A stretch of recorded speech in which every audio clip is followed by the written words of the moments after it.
اعوذ باللہ من الشیطان الرجیم بسم اللہ الرحمن الرحیم پارہ نمبر 10 وَاعْلَمُوا۔ اس پارے میں دو حصے ہیں، سورہ انفال کا بقیہ حصہ، سورہ توبہ کا ابتدائی حصہ۔ سورہ انفال کے بقیہ حصے میں 5 باتیں کی گئیں: مال غنیمت کا حکم، غزوہ بدر کے حالات، اللہ تعالیٰ کی نصرت کے 4 اسباب اور جنگ سے متعلق ہدایات دی گئیں، ہجرت اور نصرت کے فضائل کے بارے میں بتایا گیا۔ سب سے پہلے جو مال غنیمت کا حکم نبی صلی اللہ علیہ وآلہ وسلم کے اقرباء، یتیموں، مسکینوں اور مسافروں کے لیے ہے، اور باقی 4 حصے مجاہدین کے لیے ہیں۔ اور اس کی پہلی آیت میں ہی کہا گیا وَاعْلَمُوا، اور تم جان لو، انما کہ جو کچھ غنیمتم تم غنیمت حاصل کرو، من شیء کوئی چیز، فَإِنَّ تو بے شک للہ اللہ کے لیے ہے، خمسہ اس کا 5واں حصہ۔ اس کے بعد غزوہ بدر کے حالات کے بارے میں بتایا گیا۔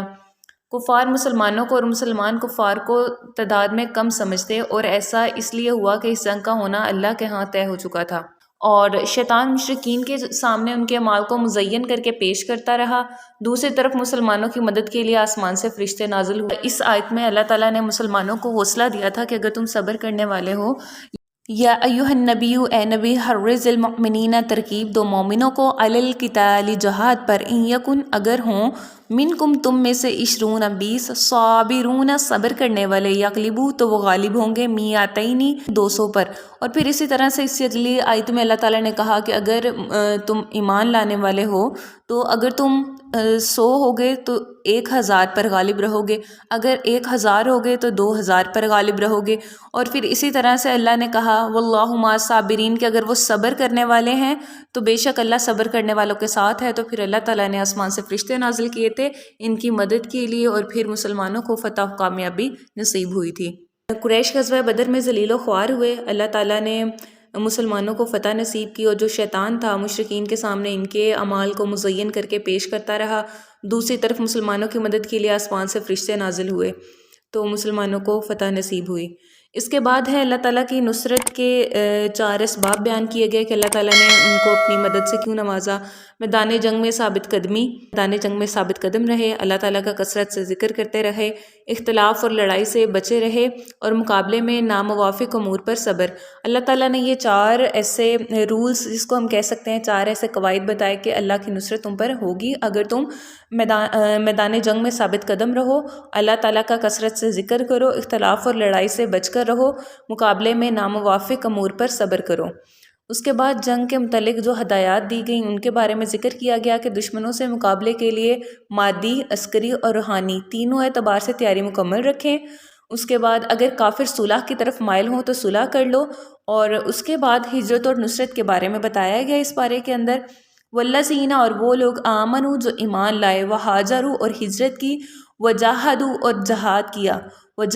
جہاد کیا فی سبیل اللہ اللہ کی راہ میں۔ یہاں پر ان لوگوں کا ذکر کیا گیا کہ اللہ تعالیٰ نے کہا کہ وہ لوگ جو ایمان لاتے ہیں وہ ہجرت کرتے ہیں اور جہاد کرتے ہیں اللہ کی راہ میں۔ اس میں ہجرت اور نصرت کے فضائل میں یہی کہا گیا کہ مہاجرین اور انصار سچے مومنین ہیں، کیونکہ مہاجرین نے اللہ کی راہ میں سب کچھ چھوڑ دیا، اور نصارہ نے اللہ تعالیٰ کی خوشنودی حاصل کرنے کے لیے اپنا سارا مال اور جو کچھ وہ اللہ کی راہ میں خرچ کر سکتے تھے اپنے مہاجر بھائیوں کے ساتھ بانٹ لیا، اور اللہ تعالیٰ اس سے خوش ہوئے۔ اللہ تعالیٰ نے ان کو نصرت اور فتح یاب کیا۔ اس کے بعد ہے گناہوں کی مغفرت اور رزق کریم کا وعدہ۔ اس کے بعد اس پارہ کے اندر سورہ توبہ کا جو ابتدائی حصہ ہے اس میں 2 باتیں بتائی گئیں۔ ایک تو مشرکین اور اہل کتاب کے ساتھ جہاد کرنے کا کہا گیا، مشرکین سے جو معاہدے ہوئے تھے ان سے برات کا اعلان کیا گیا، مشرکین کو حج بیت اللہ سے منع کر دیا گیا، اہل کتاب کے ساتھ قتال کی اجازت دی گئی۔ اس کے بعد ذکر کیا گیا یہودی اور عیسائیوں کا۔ یہودی حضرت عزیر علیہ السلام کو اللہ کا بیٹا کہتے تھے، عیسائی حضرت عیسیٰ علیہ السلام کو اللہ کا بیٹا کہتے تھے۔ تو اگلی ہی آیت میں اللہ نے کہا کہ یہ باتیں ان کے منہ کی ہیں، انا یؤفکون، اور وہ کہاں بہکے جاتے ہیں۔ اس کے بعد اللہ تعالیٰ نے یہ بھی بتا دیا اس پارے کے اندر کہ اللہ تعالیٰ دلوں کے بھید جاننے والے ہیں، یعنی مسلمانوں اور منافقوں کے درمیان امتیاز کیا، اور وہ لوگ جو مسلمان ہیں اللہ تعالیٰ ان کو بھی جانتے ہیں، اور منافقوں کو بھی جانتے ہیں جو کہتے ہیں کہ اللہ ہم ایمان لائے لیکن ایمان نہیں لاتے۔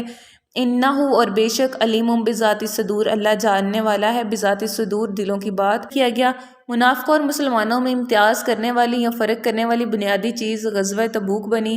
رومیوں کے ساتھ مقابلہ جو وقت کے سپر پاور تھے اور شدید گرمی اور فقر و فاقہ کے موقع پر پھل پکے ہوئے تھے، مسلمان سوائے چند کے سب چلے گئے، جبکہ منافقین نے بہانے تراشنے شروع کر دیے۔ پارے کے آخر تک منافقین کی مذمت ہے، یہاں تک فرمایا کہ اے پیغمبر آپ ان کے لیے 70 بار بھی استغفار کریں تو بھی اللہ تعالیٰ ان کی مغفرت نہیں کرے گا، اور اگر ان میں سے کسی کا انتقال ہو جائے تو آپ اس کی نماز جنازہ بھی نہ پڑھیے گا۔ پھر ان مسلمانوں کا بھی ذکر ہے جو کسی عذر کی وجہ سے اس غزوے میں نہ جا سکے، اور اللہ تعالیٰ نے کافروں کو وعید سنائی کہ اللہ سخت عذاب دینے والا ہے۔ ان اللہ قوی، اور بے شک اللہ قوت والا ہے، شدید العقاب، سخت عذاب دینے والا ہے۔ آیت کے اندر اللہ تعالیٰ نے فرعون اور آل فرعون، یا اس دور میں جو فرعون کے ساتھ لوگ تھے، ان کے کفر کی وجہ سے ان کو غرق کرنے کا ذکر کیا۔